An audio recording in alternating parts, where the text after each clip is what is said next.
Hey guys, যদিহে পোনপ্ৰথমবাৰৰ বাবে আমাৰ চেনেলটো চাই আছে, প্লিজ চেনেলটো ছাবস্ক্ৰাইব কৰি কাষতে থকা বেল আইকনটো প্ৰেছ কৰি অল কৰি দিবলৈ নাপাহৰিব।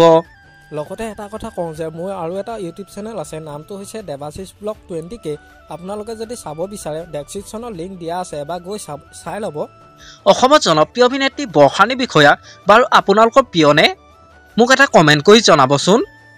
বৰ্ষানী বিষয়া অসমৰ কাৰ্বি লোকসকলৰ লগত ভোগালী বিহু প্ৰাংগণত কিদৰে তেওঁ পিঠা পনা বনোৱাত ব্যস্ত হৈছে চাওঁচোন আহক আজি এই ভিডিঅ'টোৰ মাধ্যমেৰে।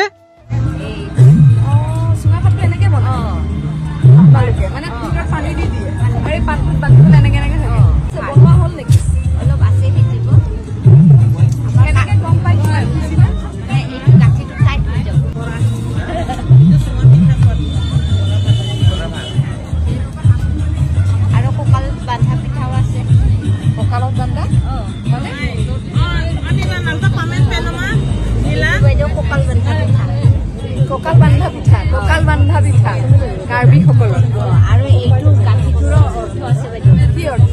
এইটো যে ধুনীয়া ঘূৰণীয়া, এইটো ধুনীয়াকৈ ঘূৰণীয়াকৈ বান্ধি আমি উৰুকাৰ দিনা আমাৰ মানুহজনক মানে সজাই পৰাই খুৱাই থাকালে এই গাঁঠিটো যেনেকুৱা ধুনীয়াকৈ পাক দি আছে, গতিকে আমাৰ ধুনীয়াকৈ পাক দি মানে সজাই পৰাই ৰাখিব পাৰে। আৰু এই পাকটোৰ নিচিনাকৈ বোলে এই পাকটো ইমান হেঁপাহেৰে দিয়ে যাতে পৰিয়ালটো এনেকে আটোন টুকাৰিকৈ এটা পাকৰ মাজত সদায় মৰমেৰে আবদ্ধ হৈ থাকে। বিউটিফুল। খাই লওঁ। এনে খাব পাৰি নে গাখীৰ দি খাব লাগে? এনে খাব লাগে নে গাখীৰ দি? এনেও খাব পাৰে। সোণাপুৰ হুৰুমৰ প্ৰাংগণত কালি অতুল লহকৰদা আৰু ৱাহিদাবাই আয়োজন কৰা ভোগালী বিহুৰ প্ৰাক্ষণত এই অসমীয়া ৰন্ধনৰ প্ৰতিযোগিতাত উপস্থিত থাকিবলৈ পাই সঁচাকৈ ভাল লাগিল। আমাৰ আজি ভিডিঅ'টো আছিল ইমানেই। আজিলৈ বাই বাই।